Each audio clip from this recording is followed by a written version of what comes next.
শ্রীজিকে আমি ওর দাদু ভাইয়ের কাছে রেখে গিয়েছিলাম জামা কাপড় কাচাচ্ছিল বলে। ওর তো দাদু ভাই ছিল বাইরে, দোকানের বাইরে, সেখানেই রেখে গিয়েছিলাম। ও কিছুতেই থাকতে চাইছিল না। শুনলাম নাকি নিজে থেকে ও বাড়িতে চলে এসছে। প্রথমে আমাকে ঘরে খুঁজতে গিয়েছিল মনে হয়, কিন্তু খুঁজে পাইনি। সেই জন্য মনে হয় ও সিঁড়ি দিয়ে উপরে চলে এসছে, জলের আওয়াজ পেয়েছে। ওর ধারণা তাহলে মাম্মাম উপরেই আছে। এর আগেও কিন্তু সিঁড়ি দিয়েও উঠেছে, আর কেউ না কেউ তখন ছিল পাশে ওর। আর অন্য সময় উঠতে দেখেছি হামা দিয়ে, আর আজকে দেখো সিঁড়ির রেলিং ধরে উঠে পড়েছে একবারে। আমি তো বাথরুমে জামা কাপড় কাচছিলাম, ওর গলার আওয়াজ পেয়ে সিঁড়ির কাছে ছুটতে দেখতে আসি ও কিনা সিঁড়ি দিয়ে একা একা ওর মোনার হাত ধরে আসছে। আমি তো দেখে অবাক, একা একা এইভাবে আসছে, আবার কেউ নেই পাশে। এই যে ভিডিওটা দেখছো না, ওইটা কিন্তু তখনকারের ভিডিও নয়, এটা পরের ভিডিও। আমি দেখতে চাইছিলাম ও সিঁড়ি দিয়ে কিভাবে একা উঠে আসে। সত্যি না দেখলে বিশ্বাসই করতাম না যে মাম্মামকে খুঁজে পাইনি বলে ও ঠিক জলের আওয়াজ পেয়ে কেমন বাথরুমে চলে গেল।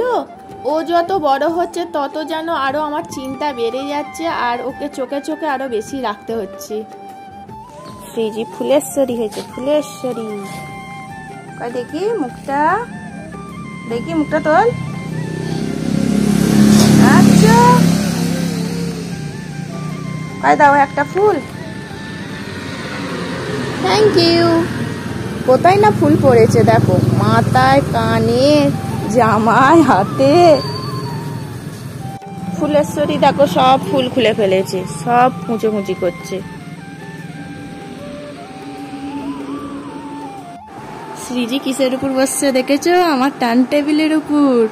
আমি কেক করছিলাম আর ও বললো টেবিলে বসবো, টেবিলে বসিয়ে দিয়েছি। ওর এখন বসার ইচ্ছা গেছে এই টার্ন টেবিলের উপর। দেখো কি সুন্দর ঘুরছে, ভাল লাগছে। ও মা, খুব সুন্দর লাগছে না? দোল দোল। বাবা নিজে থেকেই বডি দোলাচ্ছে, পড়ে যাসনি যেন।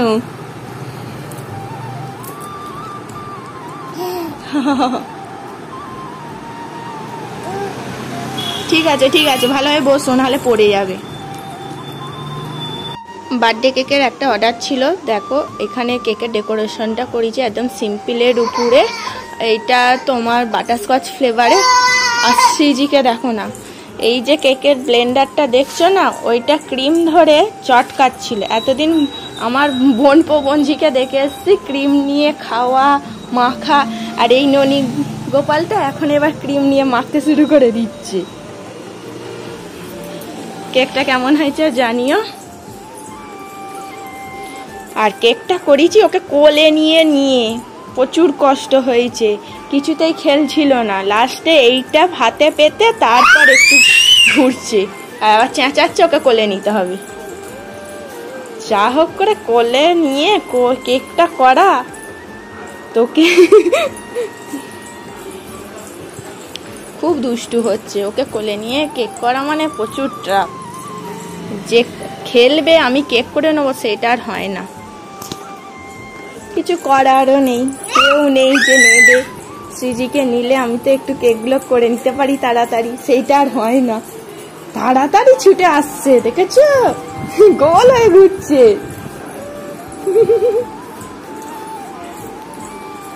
আর না দিলে চিল চেঁচাচ্ছে। চ কেকটা ফ্রিজে ভুড়ি, গলে যাচ্ছে। যারা কেক করে তারা নাকি কেক খেতে পারে না, অনেকে মুখেই শুনেছি। কিন্তু আমি তো কেক করি, অনেক কেক করি, তার সত্ত্বেও কেক খেতে ভালোবাসি। যেমন বাটারস্কচ, চকলেট, ফ্রুট কেক, সেরকমই এইটা আজকে ছিল বাটারস্কচে। কেকের ছাড় থাকলে তো ফেলে দেওয়ার কোনো বালাই নেই। আমি থাকতে আবার পেটে না গিয়ে ফেলে দেওয়া যায়? শ্রীজিও খাবে বলে বায়না করলো, শ্রীজিকেও দেওয়া হচ্ছে আর আমিও খাচ্ছি। ভালো মাম্মাম কেকটা? ওই ওই কেকটা ভালো? দেখো নিজে খাবে মনে হয়। ওই দেখো, দেখেছো কেকটা ভালো? ভালো কি আগে বল। হ্যাঁ, মাম্মামের হাতের কেক ভালো হতেই হবে।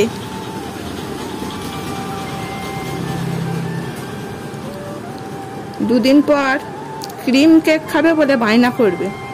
ক্রিমটা অলরেডি মাখতে শুরু করে দিয়েছে, বাবা,